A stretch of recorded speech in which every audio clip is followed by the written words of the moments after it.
untuk ice breaking maju ke depan.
Hadiah 5 orang. Wah. Tapi duduk. Oh, duduk. Berdiri ya. Saya akan mulai ya. Siapa yang memimpin bangsa Israel keluar dari Mesir? Apa-apa? Oh, pertanyaan. Iya, pertanyaan. Ayo, anak. Siapa yang memimpin bangsa Israel keluar dari Mesir? 10 minggu anak. Iya kan, ayo, siap-siap. Musa. Ya. Oke.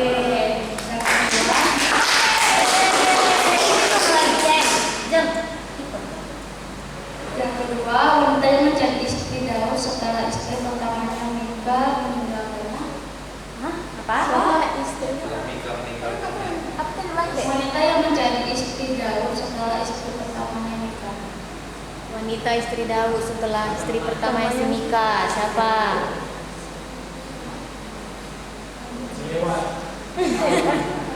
Pas. Oke, yang Tanya, jawabannya apa? jawabannya Abigail. Abigail. Oke, yang ketiga, Raja Israel setelah Daud adalah Raja Israel setelah Daud. ya.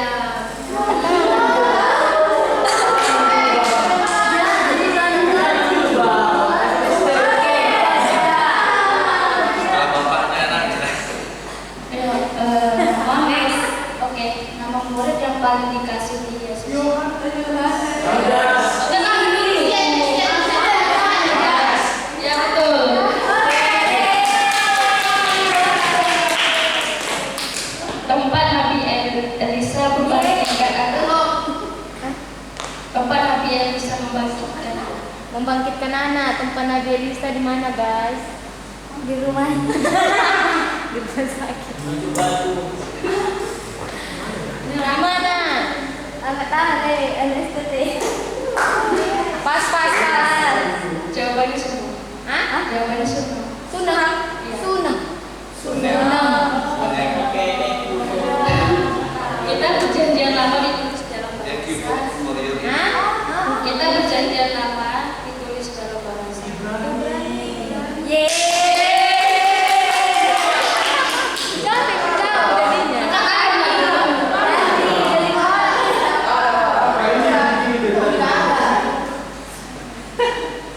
Nama gunung tempat Musa meninggal. Gunung tempat Musa meninggal. Gunung apa? Gak pasti Sinabung. Gunung Subahaya. Hah? Gunung Sinai katanya. Salah. Di mana, guys? Pas.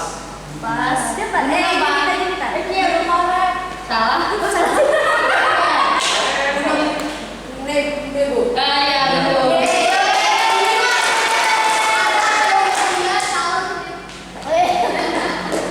Udah berapa nih? Ada berapa sih Kiel? Kiel 2. Kiel 1. Sandi berapa? Sandi 1. Satu lagi. Siapa yang dibuli oleh Kain? Hah? Siapa yang dibuli oleh Kain?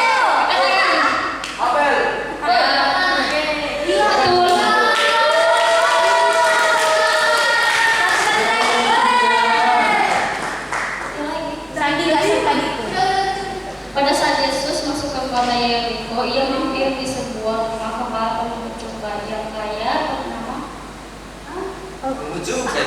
Pemuda yang kaya. Kok jangan? katanya.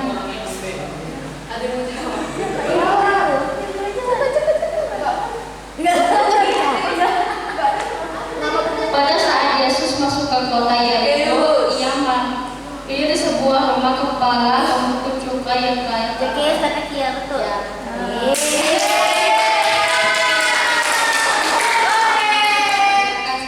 Yang menang masih ada siapa aja yang maju? Yang menang ke depan. Lanjut Kia. Lanjut Sandi. Yang menang ke depan Aku udah jawab. Kelvin dia mau keyboard asik. Oke, ini lagi draw. Gereja jangan dia. Suratan gereja. Pokoknya buat jelaskan isi Yohanes ini. Sengaja itu malah mau. Sengaja malah. Nanti punya kali pula suratan gereja.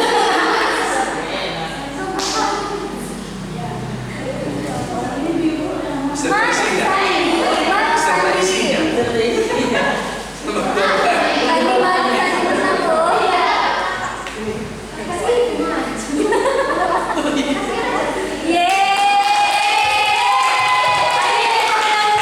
Semua laki-laki ya.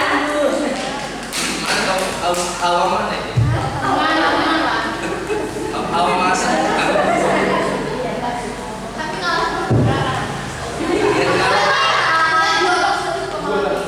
Hawa mengalah untuk menang gitu ya. Walaupun mereka kepala pandangan.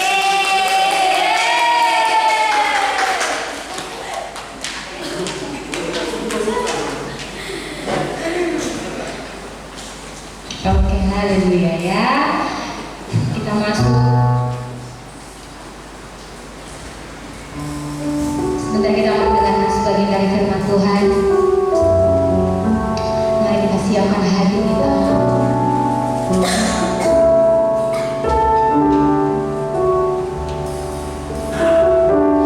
Kau satu-satunya Tuhan di dalam hidup kami, Tuhan. Kau satu-satunya Tuhan yang menjadi sumber pertolongan di dalam setiap hidup kami.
go. Apa itu grow? Grow itu adalah, siapa yang tahu grow? Grow itu apa? Grow up. What is grow? Sinar. Grow. Grow itu tumbuh. Glow, glowing atau glow. Terang, bersinar. Go, pergi. Oke, next Kak. Kita buka firman Tuhan dalam Lukas 8 ayat 4 sampai 15. Lukas 8 ayat 4 sampai 15. Kita akan baca, saya akan membaca ayat genapnya dan teman-teman akan membacakan ayat 15 ayat Injilnya. Perumpamaan tentang seorang penabur. Semua sudah dapatkan, amin? Ketika orang banyak berbondong-bondong datang, yaitu orang-orang yang dari kota ke kota menggabungkan diri pada Yesus, berkatalah ia dalam suatu perumpamaan. Ayat 5.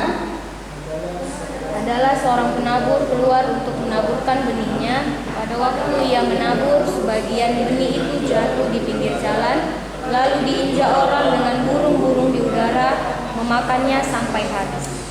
Sebagian jatuh di tanah yang berbatu-batu, dan setelah tumbuh ia menjadi kering karena tidak mendapat air. Sebagian lagi jatuh di tengah semak duri, dan semak itu tumbuh bersama-sama dan menghimpitnya sampai mati. Dan sebagian jatuh di tanah yang baik, dan setelah tumbuh berbuah 100 kali lipat. Setelah berkata demikian, Yesus berseru, "Siapa mempunyai telinga untuk mendengar, hendaklah ia mendengar." Murid-muridnya bertanya kepadanya, "Apa maksud perumpamaan itu?" Lalu ia menjawab, "Kepadamu diberi karunia untuk mengetahui rahasia kerajaan Allah, tetapi kepada orang-orang lain hal itu diberitakan dalam perumpamaan, supaya sekalipun memandang mereka tidak melihat, dan sekalipun mendengar mereka tidak mengerti." Inilah arti perumpamaan itu. Benih itu ialah firman Allah. Yang jatuh di pinggir jalan itu ialah orang yang telah mendengarkannya, kemudian datanglah iblis lalu mengambil firman itu dari dalam hati mereka, supaya mereka jangan percaya dan diselamatkan. Yang jatuh di tanah yang berbatu-batu itu ialah orang-orang yang setelah mendengar firman itu menerimanya dengan gembira, tetapi mereka itu tidak berakar. Mereka percaya sebentar saja, dan dalam masa pencobaan mereka murtad. Yang jatuh dalam semak duri ialah orang yang telah mendengarkan firman itu, dan dalam pertumbuhan selanjutnya mereka terhimpit oleh kekhawatiran dan kekayaan dan kenikmatan hidup, sehingga mereka tidak menghasilkan buah yang matang. Yang jatuh di tanah yang baik itu ialah orang yang setelah mendengar firman itu menyimpannya dalam hati yang baik dan mengeluarkan buah dalam keturunan. Oke, di sini tentang perumpamaan seorang penabur. Next Kak Ica, yang slide selanjutnya. Kita akan mengulik grow. Grow itu tumbuh. Di dalam bacaan ini ada seorang penabur. Penabur itu identik dengan benih dan tanah. Tanah di sini merupakan wadah atau tempat benih untuk bertumbuh. Nah, di sini benih tanah itu tanah itu kehidupan kita, tempat untuk bertumbuhnya sebuah benih. Nah, dalam teks Kak Ica, dalam firman Tuhan yang tadi dibaca ada 3 jenis tanah yang mungkin bisa untuk diperbaiki. Yang pertama itu tanah yang berbatu, yang kedua tanah yang tumbuh semak berduri, yang ketiga tanah yang baik. 3 jenis tanah ini apakah masih bisa menjadi wadah atau tempat untuk benih bertumbuh? Iya, masih. Tanah yang berbatu-batu itu ketika kita geserkan batu-batunya dan ketika kita rawat dengan baik dan diberi nutrisi, tanah itu akan menjadi subur kembali. Nah, kalau di semak berduri bagaimana? Semak berduri, benih itu bisa bertumbuh ketika apa? Semak berdurinya itu diambil, semak-semak itu dicangkul dan dibuang. Nah, semak berduri itu dibuang dan tanah itu dijemurkan, maka jadilah tanah yang baik lagi. Nah, tanah yang baik tetap diberi nutrisi supaya apa? Supaya dia tetap jadi yang baik. Sama seperti kehidupan kita. Kita ini mungkin dari kalangan yang berbeda-beda ya. Ada kalangan yang baik, dari keluarga yang baik, ada keluarga yang tidak baik. Nah, ada mungkin setelah kehidupan perjalanan kita itu kita menjadi lebih baik. Ada juga yang malah jatuh dalam pencobaan. Nah, di sini sama seperti kehidupan kita itu berbagai macam kondisi itu mungkin banyak ya. Nah, kita mempunyai dosa-dosa yang mengikat. Gimana kita supaya bisa tetap menjadi wadah yang baik untuk orang-orang sekitar kita? Semuanya itu kita tanggalkan dan tinggalkan dan berbalik ke jalan yang jalan yang benar. Bahkan orang-orang yang jalan baik yang tadi ya, yang tanah yang baik itu bisa jadi goyah juga ketika dia tidak bersama dengan Tuhan. Jadi setiap kita anak-anak muda di tempat ini tetaplah mengandalkan Tuhan dalam setiap kehidupan kita. Amin. Nah, yang selanjutnya benih. Lanjut kaca. Benih itu adalah firman Tuhan. Firman Tuhan yang kita dengar dan kita baca, itulah benih dalam kehidupan kita. Benih itu akan bertumbuh dalam hidup kita dan termatrai dalam hati kita. Amin. Siapa di sini yang rajin membaca Alkitab? Sepertinya nggak ada ya. Setiap kita masih rajin membaca Alkitab. Amin. Amin. Nah, di sini lanjut baca. Siapa penaburnya? Who is the sower? Sower itu penabur. Siapa penaburnya? Tadi kan pertama itu ada tanah, ada benih. Dan di sini siapa penaburnya? Penaburnya itu Dede. Siapa di sini? Ada siapa aja di sini muka-mukanya? Ini adalah penabur-penaburnya. Kita, setiap anak-anak muda di tempat ini adalah penabur firman Tuhan. Bukan hanya seorang gembala, bukan hanya seorang pendeta, bukan hanya guru-guru sekolah minggu, tapi setiap kita, anak-anak Tuhan, itu menjadi penabur. Penaburnya itu apa? Bukan harus akan jadi mimbar ini berkhotbah, tidak hanya harus berkhotbah di atas mimbar ini. Tapi penabur itu dari mana? Dari kehidupan kita yang dilihat orang, kehidupan kita dari tingkah laku kita, ucapan perbuatan kita, itu yang orang-orang sekeliling kita melihatnya. Nah, itulah dia, kita menabur benih dalam setiap kehidupan kita. Jadi kita setiap anak-anak muda di tempat ini harus menjadi teladan.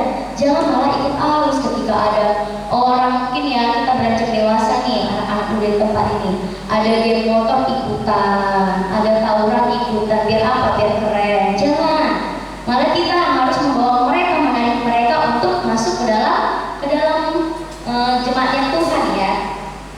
Menjadi penabur juga bisa dari kesaksian hidup kita. Nah, kita mungkin sering diberikan ruang ya kesaksian oleh BIK. Nah, di situ kita juga menjadi pelaku firman Tuhan, penabur firman Tuhan. Bukan hanya di tempat ini juga, mungkin dari kisah-kisah kita di sekolah, di tempat kerja kita menjadi kesaksian bagi teman-teman kita. Itu merupakan salah satu sebagai penabur juga dalam hidup kita ya. Kita jadi penabur pelaku. Nah, yang selanjutnya Kak Ica. Nah, dalam dua nats ini kita bisa dibilang bahwa kita adalah menjadi anak-anak terang. Ini ada glow, bersinar dan terang.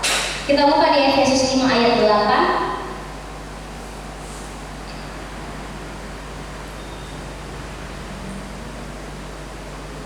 Yang sudah dapat boleh membacakannya. Efesus 5 ayat 8. Memang dahulu kamu adalah kegelapan, tetapi sekarang kamu adalah terang di dalam Tuhan, sebab itu hiduplah sebagai anak-anak terang. Oke, selanjutnya itu kita baca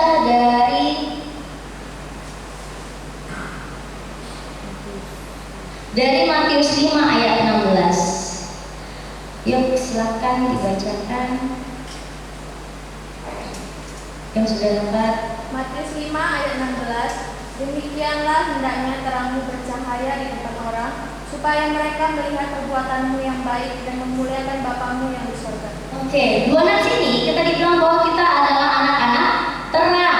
Anak-anak terang itu yang berdampak bagi banyak orang. Jangan malah karena kehadiran kita tidak disenangi, malah karena kehadiran kita malah jadi merusak suasana. Malah di sini kita dibilang apa? Menjadi terang, supaya setiap orang yang melihat perbuatan kita yang baik akan memuliakan Bapa kita yang di surga. Jangan kalau orang melihat, wih anak ini rajin ke gereja, tapi kok kayak gini ya tingkahnya. Wih anak ini rajin ke gereja, tapi kok malas di sekolah ya. Jangan seperti itu. Jadi apa yang nanti dibilang orang? Jadi Bapa kita yang di surga yang dijelek-jelekkan. Tapi ketika kita melakukan hal yang baik, kita menaburkan firman Tuhan kepada teman-teman kita menjadi teladan bagi banyak orang. Orang-orang akan mengagungkan siapa? Memuliakan Tuhan kita. Jadi di sini biarlah kita setiap anak-anak muda menjadi anak-anak yang terang, yang bersinar untuk memuliakan Allah. Mau menjadi anak terang? Amin. Amin. Oke, yang terakhir, go. Go itu Di sini saya ambil buah itu berbuah. Setelah kita tadi menjadi bertumbuh, menjadi terang, nah itu harus ada buahnya. Ketika kita tumbuh pasti kita berbuah. Kita buka di Yohanes 5 ayat 16.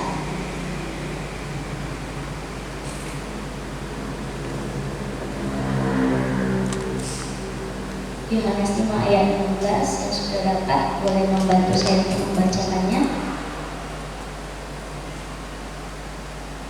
Dan karena itu orang-orang Yahudi berusaha menganiaya Yesus karena dia melakukan hal-hal itu pada Yohanes 15 ayat 16, maaf Yohanes 15 ayat 16. Terus nggak nyambung ya. Yohanes 15 ayat 16. Nah, iya. Yuk dibacakan tolong. bukan kamu yang memilih aku, tapi akulah yang memilih kamu. Dan aku telah menetapkan kamu supaya kamu pergi dan menghasilkan buah dan buahmu itu tetap, supaya apa yang kamu minta kepada Bapa dalam namaku diberikannya kepadamu. Iya, di sini dibilang tuh bukan aku yang memilih kamu, bukan kita yang memilih Tuhan, tapi kita yang dipilih oleh Tuhan. Supaya apa? Supaya kita pergi untuk menghasilkan buah, dan buahmu itu tetap, supaya apa yang kamu minta kepada Bapa dalam namaku diberikan kepadamu. Oke, di sini buahnya tuh buah apa aja sih? Buah durian, buah naga? Enggak. Kita buka di Galatia 5 ayat 22 sampai 23. Anak-anak sekolah minggu pasti sering ini natsnya ini disampaikan. Buah-buah itu apa aja sih buah-buahnya? Iya benar, kasih. Yuk sama-sama kita baca bersama ya. Galatia 5 ayat 22 sampai 23. 1, 2, 3 ya. Tetapi buah roh ialah kasih, sukacita, damai sejahtera, kesabaran, kemurahan, kebaikan, kesetiaan, kelembutan, penguasaan diri. Tidak ada hukum yang menentang hal-hal itu. Nah, ketika buah-buah roh yang tadi, yang ini tadi yang sudah kita baca, ada berapa buah roh? Ada 9 buah-buah roh. Nah, ketika buah-buah roh ini sudah tumbuh dalam hati kita, kita bisa pergi memberitakan Injil. Injil tadi melalui kesaksian hidup kita dan mengajak orang-orang di sekitar kita untuk hidup lebih baik lagi bersama dengan Tuhan. Mau menjadi anak-anak yang berbuah, amin? Amin. Amin. Jadilah seorang penabur yang menyaksikan betapa baik dan dahsyatnya Tuhan dalam kehidupan kita dan jadi berkat. Pernah nggak di sini kalian kepikiran gitu kalau kita berdoa di pagi hari, Tuhan hari ini aku mau jadi berkat, atau kita malah lebih keseringan tak berkat sama Tuhan? Pernah dong ya? Tuhan hari ini aku mau menjadi berkat buat banyak orang. Tuhan hari ini aku mau menjadi berkat buat sekolahku. Tuhan hari ini aku mau menjadi berkat buat keluargaku. Harus kita tanamkan itu supaya apa? Supaya orang-orang itu lebih itu mau berbalik kepada Tuhan. Jangan malah orang-orang yang kehidupan kita malah menjudge Tuhan kita. Oke, yuk kita baca bersama di slide terakhir. Ini menjadi penutup dalam kita pada hari ini. 1, 2, 3 ya. Aku mau bertumbuh menjadi terang dan menjadi teladan bagi banyak orang untuk kemuliaan nama Tuhan. Amin. Kita satukan hati kita berdoa. Tuhan Yesus yang baik, terima kasih Tuhan pada pagi hari ini Tuhan. Kami sudah selesai mendengarkan firman ya Bapak. Biarlah Tuhan firman ini menjadi rema dalam setiap hati kami ya Bapak. Dan Tuhan kami mau menjadi anak-anak-Mu ya Tuhan yang terus bertumbuh ya Tuhan dalam kebenaran Injil ya Bapak. Terus ya Tuhan menjadi terang yang penuh banyak orang ya Bapak. Kami mau menjadi kesaksian yang penuh bagi banyak orang ya Bapak. Terima kasih Bapak, terima kasih sudah mengucap syukur dan berdoa. Amin.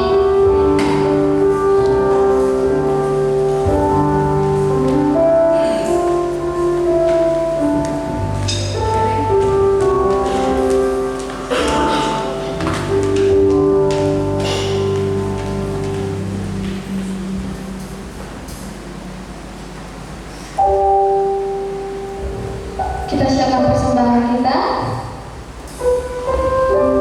Sebelum kita memberi, mari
Terima kasih Tuhan Yesus yang baik, terima kasih Bapa.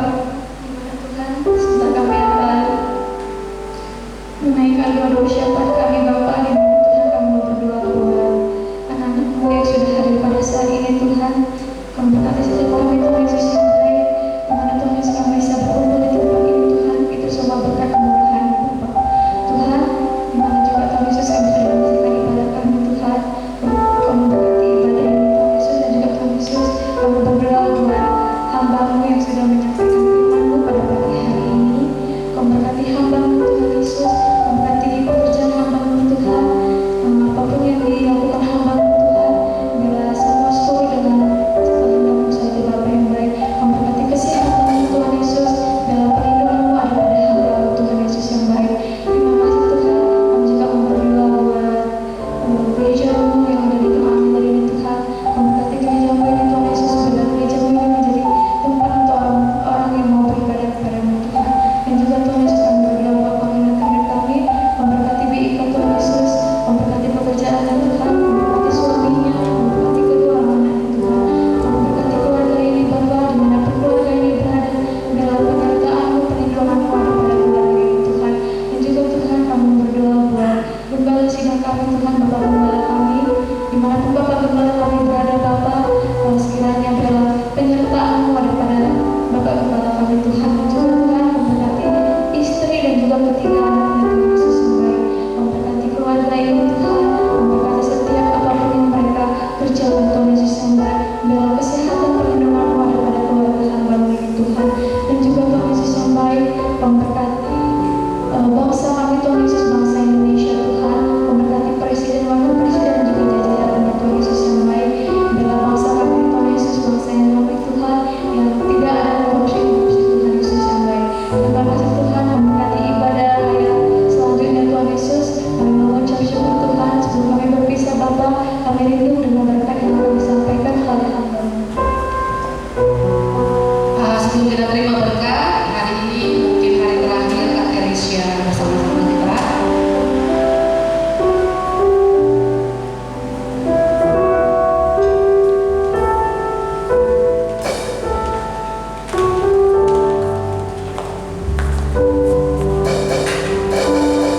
Kita berdoa semuanya. Perjalanan hidupnya diberkati Tuhan.